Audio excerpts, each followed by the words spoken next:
Welcome to the Prep Pigskin Report Podcast, hosted by Papa Pig himself, Paul Rudy. Welcome to the KUSI PPR Podcast. My name is Paul. This is Bert, and it's episode number 3 featuring the Tuckers. Going left to right from the bottom of your screen in the lower Brady Bunch box is Jalil Tucker. Raise your hand, Jalil. And Dad, Jonathan, who have become global sensations. Internet sensations, all because of a moment on our patio a Friday night ago. We're going to play that for you, and then we're going to talk about it. I'm happy. I'm happy for him. He's a good kid. Lazy, but he's a good kid. And I know he's going to represent Oregon well. What did you say? All right. We're gonna do it.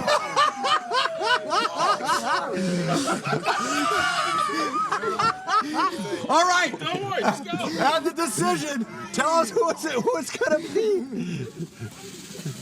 For the next couple of years, I'll be attending the University of Oregon. So, the duck got out of the bag a little prematurely, Dad. What happened there? I just bombed. I mean, there's nothing else to explain. I practiced it all week long in the mirror. But when you turned that camera on me, I froze up and I should just been quiet. I just left it. I was proud of my son. I should just left it at that, and we wouldn't have been here right now. But we're here now, and Jalil, you had your back to the action, so you did not know that the secrets escaped. Nah. But you kind of did because of the hush of the crowd, and you turned to me and said, "What happened? What happened?" Yeah. He had said what he said, and like pretty much, I heard everybody had do like the oohs and the ahs. So I'm looking around trying to see what's going on, and then like there's just people whispering in my ear telling me like, "Oh, he just said where you were going," pretty much, and I'm just like, "Oh man." Like, well, you would have never got to be on Hollywood Squares if that yeah, but it blew up, man. I mean, we were rocking with it. Did you know then what it was going to become? Did you have any inkling? I mean, you've been on ESPN, Fox News, Barstool Sports. You've been on House of Highlights. You have over 500,000 views on House of Highlights. My social media's blown up. It's everywhere. It was on Good Morning America, for Pete's sake. Yeah. I didn't expect it to be as big as it did. Like I said, I maybe expected like 1 or 2 TikToks made, from maybe like a couple friends or something, trolling, trying to be funny or something. I didn't expect it to blow as big as it did, but I mean, it did.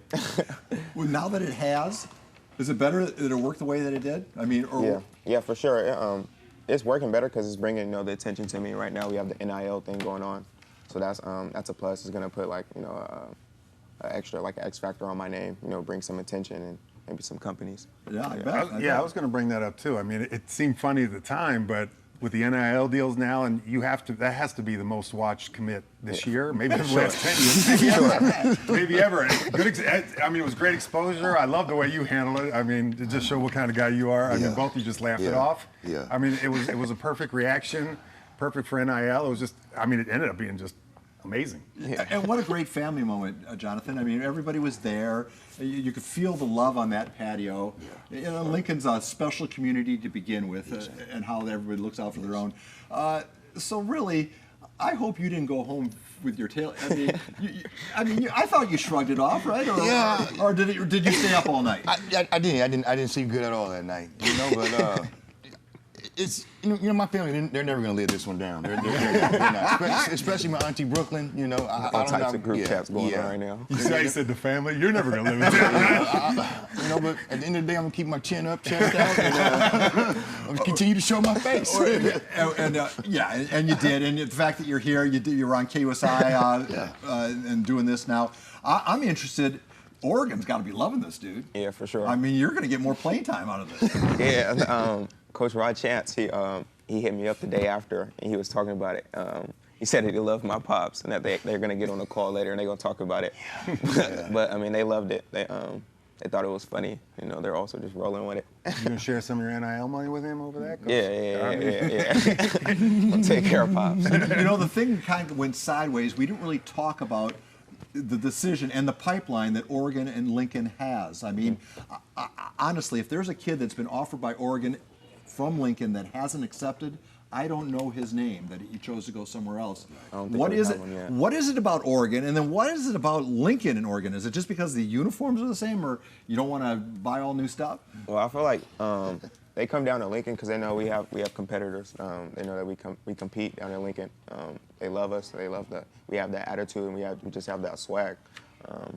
They come and look at Lincoln, I guess, because they know that we have those dogs. We got guys that are ready to go and play at the next level, and they know that they have guys that are there that really want it and that have a bigger goal in life. So maybe that's why they come and mess with Lincoln. I'm gonna say my decision though, it wasn't because like the colors are like we're so similar or anything. It was a connection. The coaches, they really build great connections with the players and the families, and they show that you're a top priority, and I mean it really shows.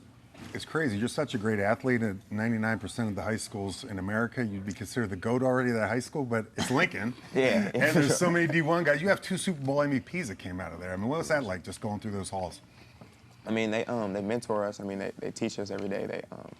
They let us know that, you know, we can't slack off. You know, we have to work at 110% every day because there's people always watching, you know, and it shows, you know, later on in the long run. You go out there and you work at practice and you know, perfect your craft. You'll see it on the bigger stage and in games. So that's always a plus too. That helps. I was wondering if we could talk a little bit about the recruiting process, especially from your perspective, Dad. I mean, a lot, not many kids are going to get the kind of attention your young man is getting or got.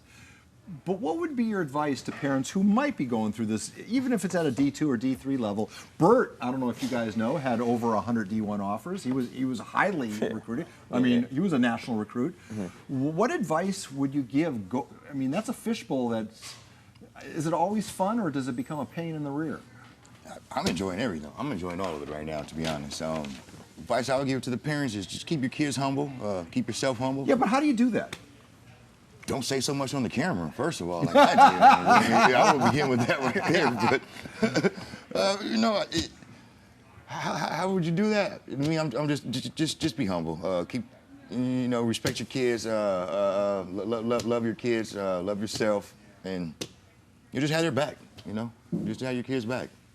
Would you like to follow up on that? I mean, what's the one thing that if you could do the recruiting deal over, you'd change? Go to Pitt. I say maybe like earlier on in my career, there were some coaches that maybe like after I started to get like my bigger offers, I maybe slacked off of, but it wasn't for like any specific reason, but maybe I'd go back and try to like keep those connections with those coaches, because you never know, there might be a coach that end up at your school later on, or you might end up working with later on down the road. So maybe I try to keep those bonds and fix those a little bit better. That's a great point, because that happened to me. I remember, because I wasn't nice and humble like you, and we didn't have cameras, so it really didn't matter. But the coach that I was probably the worst with was Bobby Ross when he was at Maryland. And then my third year, he gets the head coaching job of the Chargers. And even 20 years later, he didn't take it well. And then I got traded. So that's good advice. So don't burn bridges. Yeah, don't burn bridges. Yeah, there it is. There. Sure. Okay. Did you play AYF for Pop Warner? Yeah, I played. My first year that I ever played, I started off at Valencia Park. I played there for 1 year, and then after I switched over to Los Toros, because my cousins were over there, and my uncle he had knew some of the guys over there and some of the coaches, so he had brought me over there, and then ever since there I've been for the rest of that time I was over at Los Toros. Was football always going to be your way? I mean, still, you have to look at this statistically, and I don't mean to depress you anyway. You made the big jump from high school to D1 football. But then now there's another big jump of surviving in D1 football, and then there's even a bigger jump to getting into the NFL, and then there's even a bigger jump excelling in the NFL. This journey is just beginning for you. Do you have a backup plan? My backup plan? I'm gonna go to school. I'm gonna focus on maybe looking into business or retail. So if that doesn't work out, then I'm surrounded by money at least, some type of way. So that's what I'm looking into. You know, it's funny because for me, the biggest jump wasn't college NFL, it was high school to college. You've had Don Chapman, you've had Keyshawn Smith who are killing in college. That's got to make you a little more comfortable at the jump, isn't it? Yeah, just to see those guys come from where I'm playing at now and come in a little early and get the play time that they're getting in. Just to see them get out there and show their abilities and play the way that they play Lincoln football is just great. So I'm just thinking like maybe I'm going in doing the same thing, go out there, make a name for myself, work, get bigger, get stronger, learn the game more, and hopefully get to play soon too. I got another question. Have you guys ever seen somebody with a McDonald's app on their home screen? Nah. Neither have I. What if there have been personal information? It's just a McDonald's on the home screen. People have their dogs. When their this is wife. over, 2 little hamburgers, small fry, and a small Diet Coke. Hey, Right down the street. exactly, that's where I'm going. You think I'm joking? Jalil, Dad, Yes, at sir. what point, 2-part question. Yes, sir. At what point did you realize this kid was athletically more gifted than the kids he was playing with? I say when I had him in T-ball, Jalil was out there in center field, and Know the story. opposing team hit a little ball, hit a ball out there. Instead of Jalil throwing the ball to his cutoff man, he walked the man all the way down before he got to home plate. And the coach was like, this is not a sport. He needs to go either track or football. And that's where we went, and that's where we are now. Wait, he didn't throw it? He ran it there? He ran it all the way from center field before the guy got to home plate. So, yeah. But obviously, come on, he's a special kid. He's a special athlete. What are you more proud of him? Is the man that he's becoming or the athlete that he's The becoming? man that he's becoming. All That's day. a no-brainer, right? All day long. I'm so proud of this kid, man. He's a good kid. I mean, people gravitate to him like Yeah, he's like magnetic. no other. Yeah. Yeah, he's magnetic. He's a leader. Yeah. And you can't ask for more than that. So we got. Okay. Go When ahead. you were growing up, you watched PPR, didn't you, when you were growing up? Honestly, no. I ain't. Wow. Come on, man. You know, Yeah, you know where you're No, at. look. I He started doesn't watching even lie. it. Paul. No, I want to hear the answer. I'm a I big boy. I started- can handle the truth. I started watching once I got into high school. Maybe like a little bit of 8th grade, because I used to watch Elijah Preston and Nate Stinson. So I used to watch them. That's really when I started watching the PPRs, like more like their junior, senior year. But other That's than that, I mean- perfectly acceptable. All right, I'm just saying. But honestly, Jeez, before why- that, no. Well, that's what a good kid he is. When I was in high school, I would have lied. I didn't know that. Man's honest. I was just pointing that Well, out. I mean, those are some big names of our past, and now you're going to be the You're gonna guy. be a big name, First of all, yeah. you're going to be one of the. Whenever we have our best of shows, that moment on the patio is going to be one of the top, 5 moments of PPR history.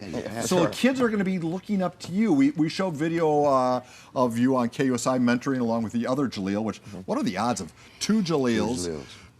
Both playing corner and wide out, both being recruited to the same university, both accepting to the university. It's Jalil squared. If one of them spelled the name the other way, it would be a, Haley's Comet sort of. Yeah. But I digress. Your message to youngsters who are watching this or listening to this, whatever platform they might be listening on, what do you say to youngsters? Me? Yeah. Personally, I'd say just while you're doing it right now, just have fun. Get out there and just have fun. You don't want to. I mean, you can take it. Of course, you're gonna take it serious, but it's like you still have time. So much time in life. Over the year, you're gonna grow older. You're gonna learn new things. You're gonna see new things. You're gonna want to try new things. So I say right now, while you're doing it, just have the most fun as you can and just ride with it. I just was thinking, he started watching PPR right when I started being on it. Do you think that's a coincidence? Yeah. A big one. Could you talk about coaches Dunn and Carter a little bit? What do they mean to you? Coach Dede. We'll start off with Coach Dede. Coach Dede, he's our head coach. He does a lot for us. He's a guy that's doing like most of the day. He's not even watching practice. He's going over all the paperwork. He's doing checking everybody's grades, making sure everybody's grades are straight. He's fixing schedules. He's talking to counselors. He's doing all the dirty work behind the scenes that people don't see, and he's really appreciated for doing that because he keeps me on top of my classes, make sure I'm in the right classes, and getting the right the stuff that I need to. And Coach Carter, he's more like the recruiter and the guy who's helping me perfect my craft on the opposite side of the ball where I'm not going to college. He's the recruiter. He talks to all the guys, because he's built so many connections with people from in his past, and he's brought it over to Lincoln. So everybody, all the coaches that come in, they come and contact us and they talk to us, and I feel like that kind of helps like the other guys on our team too, because kind of when we're bringing in all the attention, it fades off on the other guys that we have. We got Nathan Acevedo, we got Marcus Moore, Rod, and everybody. So I feel like that's helping them too also. Are all those guys going to go to Oregon too? And hopefully hope so. they'll come and join. We hope so. I mean, it's got to be when That's going to be an emotional moment when you drop a youngster off at college, right? No, not really. It's gonna be one of the greatest days of my life, to be honest. I'll be so glad he's out my pockets, man. I'm just Cash App now. That's all I am right now, so no. Make that bedroom into a mansion. I know the feeling. That's funny because people, I mean, you talk about Coach Dunn, but people forget, I mean, or not forget, they overlook, like, Coach Dunn, Coach James. I mean, they do so much more for those teams and those schools. I mean, you know, not just D1. I mean, they get 90% of their kids into college free. And people forget that part, and they just want to look at wins, losses, or what you did here or there, but they forget that they run a program where it's actually mentorship, everything, life skills, and put them on to college. And I think people don't realize that enough. Yeah, I agree. What's the message you have to dads? What's the message you've tried to deliver to this young man? That the thing that's just part of your daily lesson and life lesson. Stay humble. You know right from wrong. That was pretty much my motto. Respect your family. Family comes first before anything. And just stay humble throughout all this right here. Tell us about Grandma. Man. Great grandma? Yeah. She runs a tight shift. She doesn't play around. Not to this day, she still doesn't play around. Because the look on her face, when that got out of the bag, she was not happy. No, she wasn't happy. You know, but she didn't chew me out over it, and she's doing well, obviously. Because she didn't tell me about myself, but she didn't this time, so I'll take that. She was proud of the way that we took it, both of us. So I mean, for us, she's proud of him too. This is the last time we're going to talk about. I mean, because now we're going to focus on you in the season ahead. Great. But this is going to have a life for a little while longer, as far as social media. Yeah. How does it? Do you capitalize on it? Is that something you follow, or at some point do you get bored checking your phone? Nah. Well, right now, my family and I, we're trying to get like something going on with, you know, like the sand or like the brand or something. Trying to get something going for my NIL to maybe bring in a little bit of money, some attention or something for my branding and everything. So right now we're rolling with it. We're gonna keep going with it until it dies. So you don't want it to slow down? Nah, not right now. Right now we're taking it. Maybe we should play this more often. You know, wow, what a time to be coming into the college ranks. I had to deal with cash, you know, in a suitcase. You guys got to do it legit. Man, I missed out. You really got money under the table? Yeah, I did. Under a lot of tables. Honest to God? Yeah, and a car. And it's statute of limitations is up right now, so I'm good. But I have to pay tax on mine. Your NIL, you're going to have to. Honest to God? Yeah. Jeez. Well, I mean, so like that's a whole different angle. Like athletes have to think about now, as far as there's a financial element to being a college athlete, and you're at the crest of it all. I mean, you're the first class through that's going to have to deal with it all. Pretty much. You said for the next few years, implying that it will not be a 4-year stay, that you will jump at the first opportunity. Would you elaborate on that? I'm thinking. Or was that a misstep that I'm blowing out of proportion? Yeah, this is all new to me too, so let's hear Oh, you this. about to get in trouble? I mean, I think I would recommend, unless it's just insane, highly draft position like this guy, I say the 4 years of college are so important and so much fun that why would you short sheet yourself one day of college life? And you say? I agree, and you can look at Chris Olave as a perfect example. I mean, he's working on his NIL deal to get a pizza franchise here in San Diego, national one. He'll own the franchise. He stayed for another year. He's going to be a top pick. I think he's the blueprint for any kid. And you say? You don't want to say. I mean, 4 years. How old are you right now? I'm 17. So you're a young. So you got you got another year of high school, don't you? Yeah. So. What could change between now and? Wait a minute, you're not a senior? No, he's a junior. I'm a senior this year. You're a 17-year-old last year. Yeah, you're a 17-year-old senior. Yeah, I'm coming. That's what I meant. You're a young senior. Yeah. So when you hit campus, will you be 18?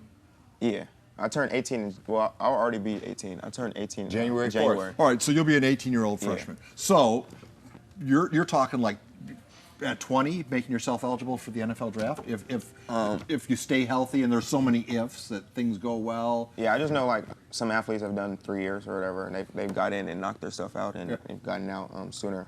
I want to try to at least do 3 years. I want to get in and maybe do some extra classes to get ahead and be ahead of my credit so I can get in and get out. I'm trying to get out of college as fast as possible. So would you leave high school early after the football season? That's what we're thinking about doing that right now. We're not set on it yet. So you're gonna miss like walking with your classmates? Maybe. Yeah, It's I a thought you were taking me to possibility. grad night, man. I didn't get to go to mine. Disneyland, come on, man. Honest to God? Yeah. That makes me sad for some reason. Think about it. Yeah. It's not, you know what, that's another thing that's changed so much since when you and I played, and you, Jonathan. That's something that Coach Dede has been helping me out with, though. Trying to set myself up to graduate early. And you have online school now, so it's not even a big deal to leave after 3 years. You just, on the off season, you go back to online and you get your degree in rookie year. So it's not like back when we went, we'd have to go back physically in college and sit there. They do it online now and you get a degree. All right, so how do you handle your teammates now, your current Hive teammates? This is, you still have a season to play.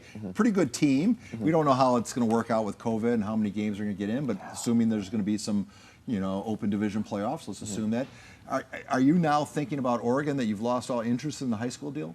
No, I know that I still got my teammates that are still relying on me and expecting us to come out there and do our job, me and Flo. They're not expecting us to throttle down at all. Just like, because they're out there for the same goal as us. Me and Flo are more fortunate. We just happen to collect all the offers and the stuff that they don't have. But I mean, we're all out there working. We're still out there trying to get better. And this is a time that I guess we can just perfect our craft so we can get to the next level. And we're just learning and just, taking care of our bodies at that point. You mad at the clip he showed when you were mic'd up where you dropped the ball? He showed you one drop probably in your career? Man. That wasn't me. Just so you know that was all him. Hey, all I know is I would have made that catch. I would have. It's all right, though, because it went along with my video. You guys seen it. I said I wasn't dropping nothing else for the rest of the year. So. Dad, you're not going to, you're going to keep an eye on this. It's only 100, especially as it relates to injuries. If you're not playing at 110%, you're more prone to get hurt. Of course. You're not going to let any throttling down occur, are you, under your eye? No. No way. It's 100%. We're doing this, man. Yeah. So finish the year. Straight no elaboration, nothing. Just straight no. No. So who do you? He's like I say, his grandma's watching right now. So you know. And plus, you kind of. The better you guys do, the more eyeballs get on your teammates. You can actually help these guys out by. Like I said, we're the magnets. Yeah. That's what Coach Carter tells us all the time. Me and Flo.